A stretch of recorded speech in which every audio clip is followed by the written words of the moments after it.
more liberty. And the sister said something to the effect, let people be great.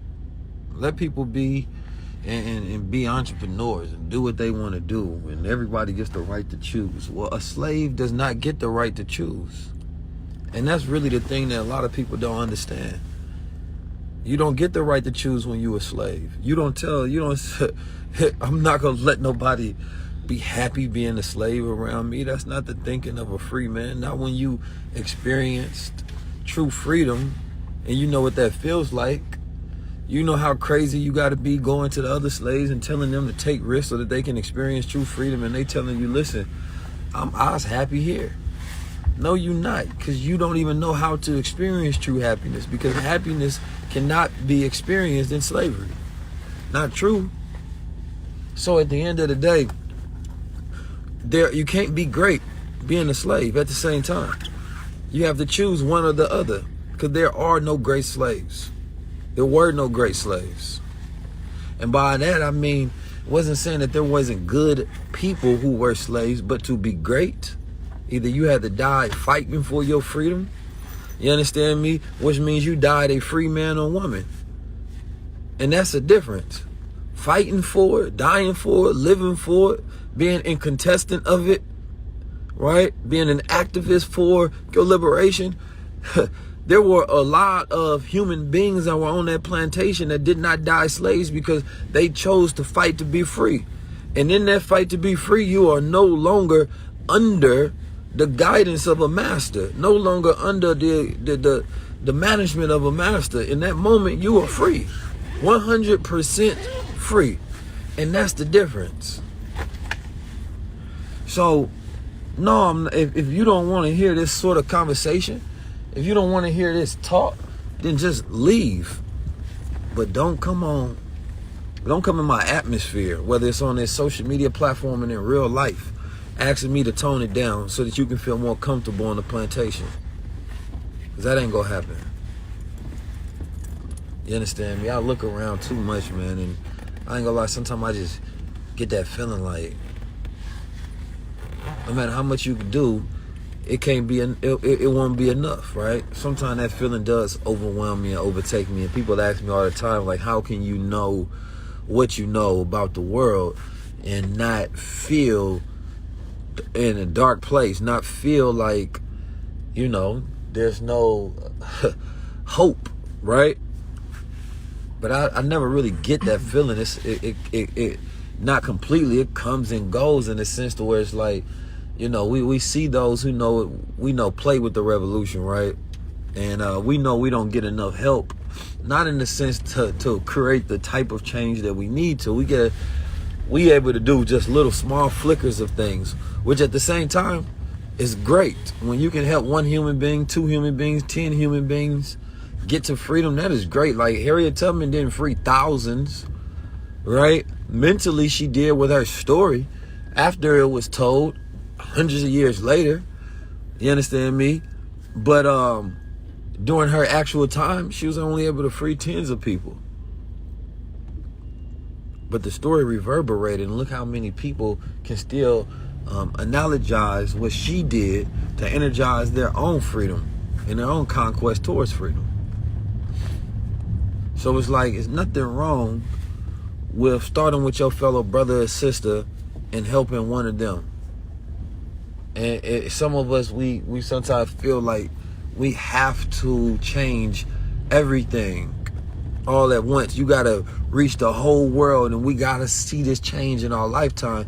And to be honest, that's a young man's game, right? Like when you're a young man, you feel like you can change the world in your lifetime. But I know for a fact that as I grow, into a new man, that is going to be a time where I settle for the wisdom of knowing that my life will be a product and an inspiration and a catalyst to the change that will happen, right, eventually. So you have to know how to be able to settle in those thoughts. Why is we looping this the 3rd time? The road is closed. And that's important. That's why I fight for legacy, because I won't be able to see it all in my lifetime. I won't be able to see it all in my lifetime. The type of world that I want to see, I won't be able to see it all. You know? And you live a type of life sometimes, man, it feel like the more you help, the more you're judged. Because then people want you to help a certain type of way. The higher you get up in this game, people say, well, I like Keys, but I want Keys to do the type of help I want to see him do. Well, hey, brother, I'm glad you built up a platform. Now I need you to use your platform. No, you're doing great. You're doing good, but I need you to use it the way I would want you to use it. And then you become a slave to the movement again. You become a slave to something else. And it's like, that's not how this works. Because we don't appreciate what people do to assist and help and provide and add on. And what I learned is that people may mock your process, but they'll love your results. That as long as you're successful in what you do, everything in between that you had to do in order to get there will be forgiven. Because we are a short-tempered and a short memory people. We be angry in the short term, but in the long term, as long as you're successful, you gonna be all right. So I don't mind nobody disliking the movement and what I got going, say, how I may dress or talk or speak. But if my energy and life force add to a collective change for the future, man, I did my job. You know what I'm talking about? And that's all that matters. Did my job. But at the same time, I'm not gonna allow nobody to settle for comfortability on a plantation. I don't have that in me. I don't know how to do that. I'm always pushing people for their potential to become kinetic, because I hate to see people become complacent in their own godliness. You understand me? Like, a lot of people, they don't. If I can see the extent of where a person can go if they listen or discipline or focus themselves or hone in on that God light that they got, then I cannot be truly satisfied. And this is, whether this is a good or bad thing, I can't be truly satisfied, you understand me, with that person being around me until I see that person in full development of themselves. So I'm going to push you. I'm going to push you. You understand me? We pushing potential. You know what I'm talking about? And some people can't handle that when you push their potential. You understand me? And you see it for them. Because too many people want to be a part of a world that ain't worth shit. So your ambitions are connected to things that are worthless. So when I see a people fighting for things that don't mean anything, I see a person that becomes a slave to the material world. And so if I'm a person that's trying to liberate the minds, liberate us in a manner, then that person is fighting against it. You the slave that don't want to leave the plantation. You understand me? And respectfully, you gotta go. Specifically from around me, because you gonna put me in danger. I'm gonna be wanting to go one direction, you go the other direction. I'm looking out for you, and then I might get caught up. So you gotta make sure you move with people and around people who are aligned with you. You understand me? And move like you and believe like you and think like you. You understand me? And let everybody else that want to be attached to this funky, weak-ass world and these weak-ass industries and these weak-ass things, you understand me, that we make our dreams when we literally can build our own. You understand me? Like, that's the thing. I ain't just telling y'all that, hey, fuck these things. Like, no, I'm saying, like, yo, we really got ways that we can strategize ourselves out of those things and live an even better quality of life. A higher standard of life. And that's what I love the most. Like, bro, we got options, B. Like, what we talking about here? Like, that's what I'm talking about. We got options. So for us to take the weakest route and for us to buy into the dreams of other people's dreams, because that was this girl dream, and oh, I want to aspire to be like her, and I want to follow that archetype. Well, this was his brother dream. I want to be like him and follow his archetype. And these are connected to white masters and subserviency, right, to these institutions. That shit don't mean nothing to me. So I see too many black people with white dreams. That's just a fact. Well, how do you know if you got a white dream? Well, it's connected to the whole Eurocentric system. If it requires you to appease a Eurocentric system, it's a white dream. If your dream ain't connected to appeasing God, it ain't a black dream. So ask yourself, think about the dreams that you got right now. Who you got to appease to get there?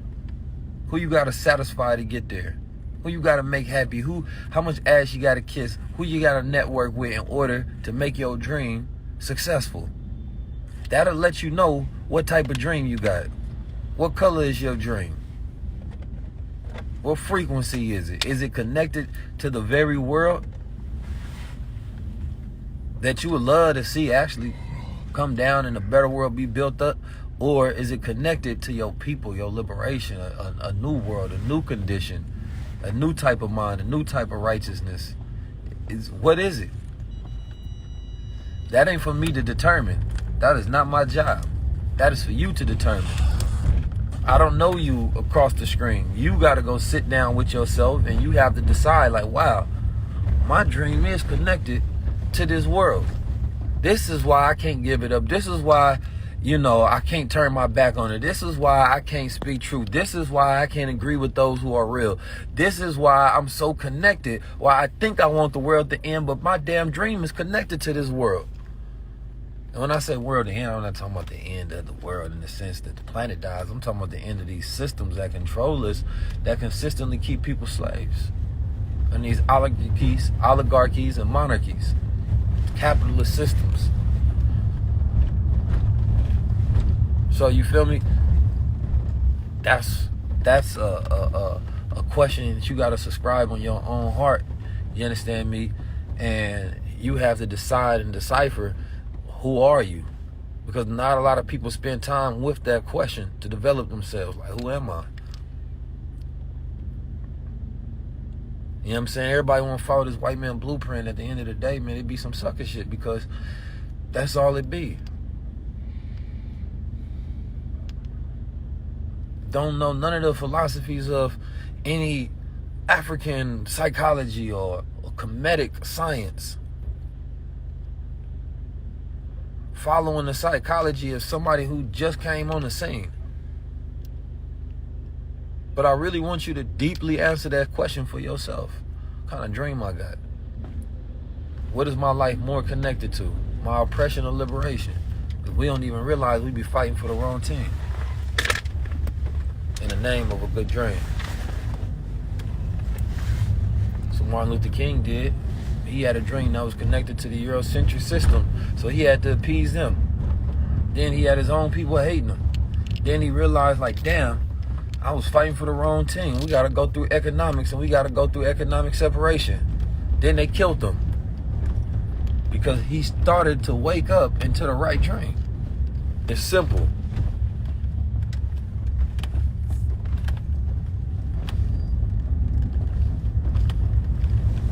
I'm out in UK, man, and I'm in this place that, the UK is an interesting place, man, because, this British Empire, of course, has failed. No longer has the power it has. The Queen got COVID, and at the same time, the restrictions have just been let up. Look at the irony of that.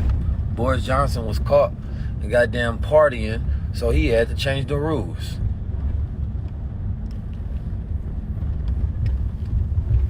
And this is a place where they got a fake crown with a bloodline of a family that's evil, that done stole everything. They got a library out here with all of the stolen trinkets that they go in there and happily take pictures of and pose, that represents the robbery of the world.